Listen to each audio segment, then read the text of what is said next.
BA part प्रथम के सभी विद्यार्थियों का स्वागत है। आज अपने ज्योग्राफी के सेकंड पेपर में भूगोल के द्वितीय प्रश्न पत्र में संसाधन की अवधारणा को पढ़ेंगे। संसाधन क्या है? सेकंड पेपर संसाधन एवं पर्यावरण भूगोल से संबंधित है, तो उसमें संसाधन की अवधारणा, कॉन्सेप्ट ऑफ द रिसोर्स, संसाधन क्या है। सबसे पहले संसाधन की अवधारणा के अंतर्गत संसाधन एक ऐसी प्राकृतिक एवं मानवीय संपदा है जिसमें उसका उपयोग मानव या हम अपनी आवश्यकता की पूर्ति में करते हैं। अर्थात दूसरे शब्दों में संसाधन वह वस्तु होती है जिसमें मानव की आवश्यकता की पूर्ति हो, मानवीय आवश्यकताओं की पूर्ति में सहायक हो। संसाधन शब्द दो शब्दों से मिलकर के बना है, री प्लस सोर्स।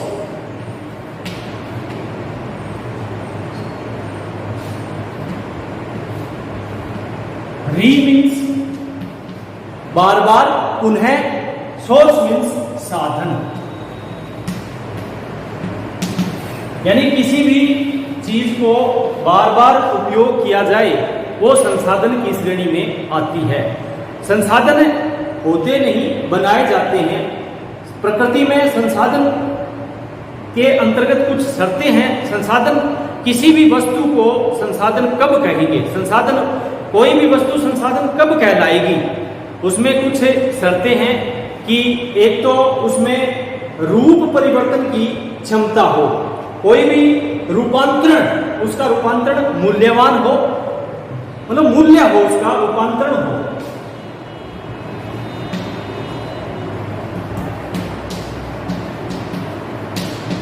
मूल्यवान रूपांतरण, किसी भी वस्तु में रूपांतरण करने पर वो वस्तु मूल्यवान बने पहले से, पहली शर्त। दूसरी, वस्तु का उपयोग संभव हो।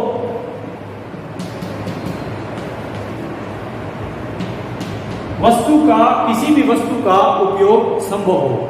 जैसे दुर्गम क्षेत्र है, जमीन के नीचे जहां अपन पहुंच नहीं पाते, अति उच्च क्षेत्र है, अति शीत, अति उष्ण, वहां अपन नहीं पहुंच सकते, किसी भी वस्तु को नहीं पा सकते, किसी भी वस्तु को अपने ग्रहण नहीं कर सकते, वो संसाधन नहीं है। कहने का मतलब ये उसका उपयोग संभव हो, तब वो संसाधन की श्रेणी में आती है। निश्चित उद्देश्यों की पूर्ति हो किसी भी वस्तु में, निश्चित उद्देश्य हो कोई भी किसी भी चीज में। जैसे कुछ संसाधन खनन क्रिया द्वारा प्राप्त किए जाते हैं, खान खोद करके, जमीन से खोद करके प्राप्त किए जाते हैं। कुछ धरातल के ऊपर, जैसे मृदा है वो धरातल के ऊपर, और कुछ जैसे कोयला है, पेट्रोल है, ये जमीन से खोद के निकाले जाते हैं। तो संसाधनों को उसका सबसे पहले मूल्यवान रूपांतरण हो, उपयोग संभव हो, और किसी भी वस्तु का दोहन योग्य करने वाला जो हो, मानव उपलब्ध हो, मतलब मानव, ह्यूमन होना चाहिए, उसका उपयोग करने वाला मानव उपयोग वो उपलब्ध हो, तब जाकर के वो क्या कहलाता है, संसाधन कहलाता है। संसाधन के कई रूप होते हैं, कई विभाजन होते हैं, जैसे सीमित और असीमित।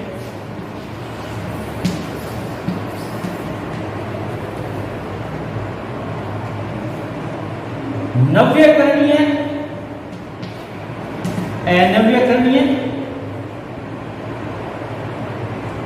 विकसित,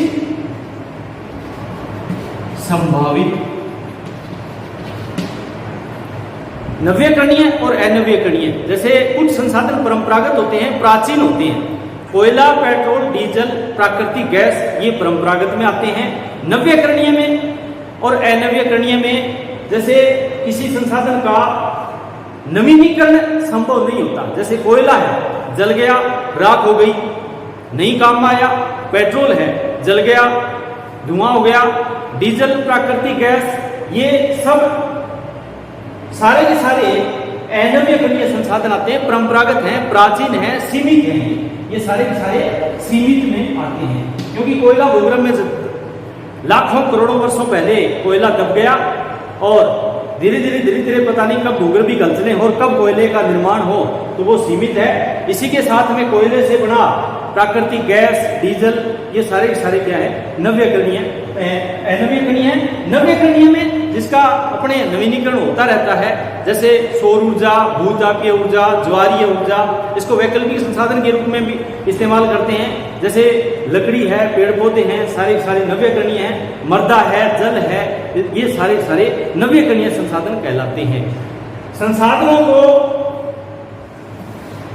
बचाना अति आवश्यक है, संसाधनों का संरक्षण करना अति आवश्यक है। यदि अपन संसाधन को नहीं बचाएंगे तो आने वाली पीढ़ी के लिए ये संसाधन हमेशा के लिए खत्म हो जाएंगे।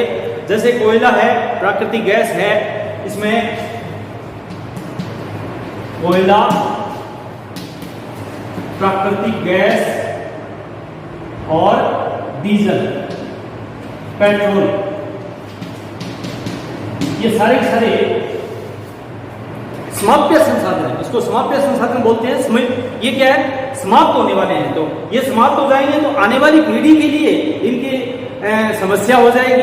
तो संसाधनों का संरक्षण करना, उसका कंजर्वेशन करना, उसको बचाना अति आवश्यक है। यदि अपन संसाधन को नहीं बचाएंगे, संसाधन को उपयोग तो करें, ये नहीं है कि बिल्कुल ही इसको बंद कर दें, लेकिन इसका उपयोग करें, लेकिन सीमित मात्रा में इसका उपयोग करें। जैसे किसी टंकी से पानी लेते हैं अपने और नल खुला छोड़ देते हैं, तो वो बूंद बूंद करके वो टैंकर खाली हो जाता है, इसका मतलब वो बेकार चला गया।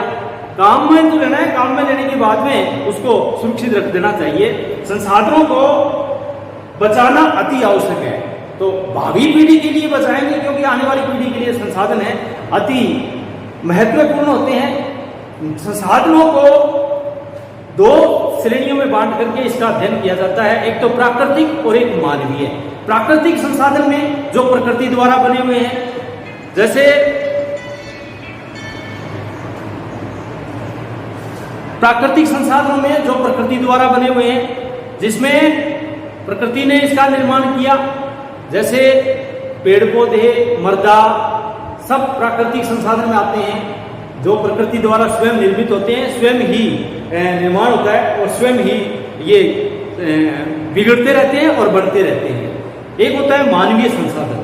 मानव ने जैसे प्राचीन काल में नदियां पर्वतों से उतर करके और समुद्र में गिरती थी, वो प्राकृतिक संसाधन है। लेकिन उसी जल को मानव ने बांध बना करके और विभिन्न रूपों में उसका बहुउद्देशीय परियोजना के तहत सिंचाई के, पीने के विभिन्न रूपों में काम में लेने शुरू कर दिया। वो मानवीय संसाधन हो गया। मानवीय संसाधनों में सभी प्रकार के, जैसे अपने मृदा के साथ खेती करना, कृषि का कार्य करना, मृदा प्राकृतिक संसाधन है और उसमें मानव विभिन्न प्रकार की कृषि पद्धति अपना करके, बागाती कृषि है, स्थानांतरित कृषि है, अपने व्यापारिक कृषि है, इनमें सारी पद्धतियां अपना करके अपनी उपज लेता है। पशुपालन करना, अधिवास बनाना, सारा का सारा जितनी भी वस्तुएं मानव, चाहे वह अपनी ऊर्जा के तहत, चाहे वह तकनीकी ज्ञान के तहत किसी भी रूप में वह काम में लेता हो, तो वो मानवीय श्रेणी में आता है। प्रकृति के अंतर्गत जैसे वायु, तापमान, जलवायु और विभिन्न प्रकार की वनस्पतियां, पेड़ पौधे, ये सारे प्राकृतिक संसाधन की श्रेणी में आते हैं। पेड़ पौधे उगते रहते हैं, खत्म होते रहते हैं, मानव इसका उपयोग करता रहता है। मृदा का निर्माण, नवीनीकरण होता रहता है, मृदा बिगड़ती रहती है, बहती हुई हवा के साथ में बहती हुई और जल के साथ में बह करके चली जाती है, उड़ के चली जाती है एक स्थान से दूसरे स्थान पर, तो वो प्राकृतिक श्रेणी में आती है। मानवीय संसाधन, मानव जब ज्यादा उपयोग करेगा तो इसका ज्यादा उसका पर्यावरण पर प्रभाव पड़ेगा। जैसे कोयला प्राकृतिक संसाधन है और मानव इसका इस्तेमाल करता है विभिन्न प्रकार की ऊर्जा के तहत, ऊर्जा के उपयोग के रूप में, बिजली उत्पादन के रूप में शक्ति का साधन है। एक कोयला शक्ति का साधन है, मानव इसका उपयोग विद्युत उत्पादन में करता है। तो इससे क्या होता है, प्रदूषण फैलता है, तो वायु प्रदूषण होगा। इसी प्रकार से डीजल, प्राकृतिक गैस, इनसे भी क्या है कि प्रदूषण फैलता है, साथ में समाप्त भी हो जाते हैं ये।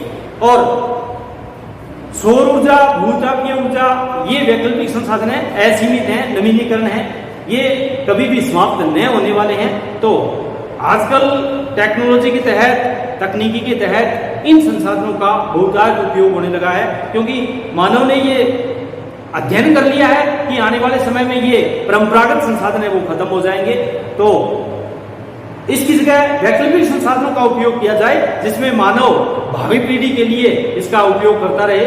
तो इसमें ऊर्जा, भूतापीय ऊर्जा, ज्वारीय ऊर्जा, ज्वार भाटे से उत्पन्न होने वाली ऊर्जा, सौर ऊर्जा, इनमें विभिन्न प्रकार की ऊर्जा होगी। एक जल संसाधन है जो सबसे महत्वपूर्ण है, इसको मानव इस्तेमाल करता है विभिन्न रूपों में जल संसाधन का उपयोग किया जाता है। सिंचाई के रूप में सबसे बड़ा, पीने के पानी के रूप में सबसे बड़ा, और अपने जल का विभिन्न रूपों में मानव दैनिक जीवन में भी इसका उपयोग करता है। तो जल संसाधन आगे अपने डिटेल में करेंगे। जल संसाधन, इसमें मृदा संसाधन आगे डिटेल में, पहले तो अपने कॉमन इस टॉपिक को लेकर के चले हैं कि संसाधन की अवधारणा क्या है, कितने प्रकार के होते हैं, संसाधन होता क्या है और संसाधन को किन किन वर्गों में बांट करके इसका अध्ययन किया जाता है। अगले टॉपिक में अपन क्या करेंगे, डिटेल से प्राकृतिक वनस्पति, जल और मृदा, इनको अलग अलग अपने विभिन्न प्रकार के ऊर्जा के रूप में शक्ति के साधन कोयले को अलग, और प्राकृतिक गैस, डीजल, इनको अलग, और गैर परंपरागत जैसे सौर ऊर्जा, भूतापीय ऊर्जा, इनको अलग तरीके से अपने अध्ययन करेंगे। धन्यवाद।